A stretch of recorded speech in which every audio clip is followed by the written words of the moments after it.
Armed with a raincoat, an infection prevention manual, and a warm smile, she says she's ready to go anywhere to help health workers.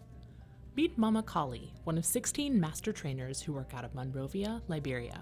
Ebola hit more than I expect, and before we realized it caused a lot of damage. It hit loved ones, it hit our friends. Today they are no more. Master trainers and the rest of the training and supervision staff play an integral role in JSI's infection prevention and control activity, an Ebola response initiative funded by the Office of U.S. Foreign Disaster Assistance. The program's mission is to supply health clinics across Liberia with infection prevention and control materials like personal protective equipment, gloves, and chlorine, and then train and monitor the facilities on their use. When the Ebola broke out in Liberia, before we had universal precaution, but we did not take it as serious. There was universal precaution in the RPC activity. It was rolled out in all of the facility, hospital, and clinics, but yet we're not adhering to it. But Ebola caused the adhere to universal precaution. Active since January 2015, the trainers are responsible for a critical and often difficult task: encouraging and monitoring adherence to the infection prevention and control protocols like hand hygiene and disinfectant preparation. These protocols are designed to not only protect against the spread of Ebola, but also to prevent the transmission of other infections.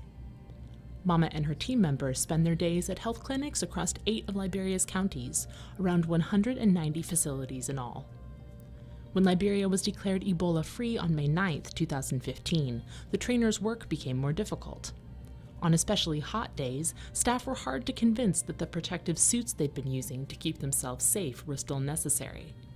Crowded clinics, low on staff, protested that they couldn't afford to spare someone to run triage when they already had more patients than they could handle.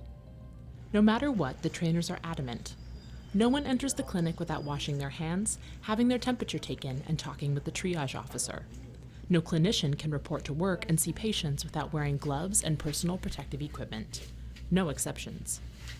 Health workers were reminded of the importance of infection prevention and control protocols after the news on June 29, 2015, that Ebola had re-emerged in Liberia.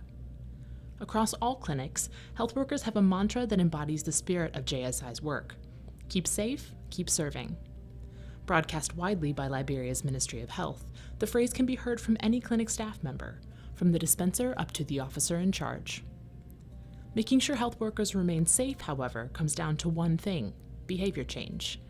This is where JSI's trainers come in. During supervision visits, the trainers ask questions designed to test health worker understanding and use of infection prevention and control protocols, from the use of personal protective equipment to waste management. On spot checks, the trainers appear without announcing their visit, hoping to find the staff wearing the right equipment and adhering to protocols. More extensive scheduled evaluations are performed monthly with county health teams to build a better foundation of improved preparedness. Nationwide, JSI and other partners have focused on building back better, making sure that IPC practices become part of the Liberian health system permanently, instead of just being part of the outbreak response. Most facilities follow protocols on a consistent basis. Others sometimes forget things like labeling containers of cleaning solution or how to correctly store personal protective equipment. Even though these errors seem small, their impact is significant. Wherever I go to a clinic where they are not adhering to the practice, I don't cover them up because I know what Ebola did in Liberia. New infections have brought back some of the fear Liberians felt during the first Ebola outbreak. Yet Liberia is better prepared for new Ebola cases than it was just months ago. With help from JSI and other partners, health workers can continue to provide safer routine service delivery. While the future may seem uncertain, Mama remains resolute. No matter what happens, she's ready. Liberia is still at risk, and her work's not over. For more information about JSI's work under the Infection Prevention and Control activity, visit www.jsi.com.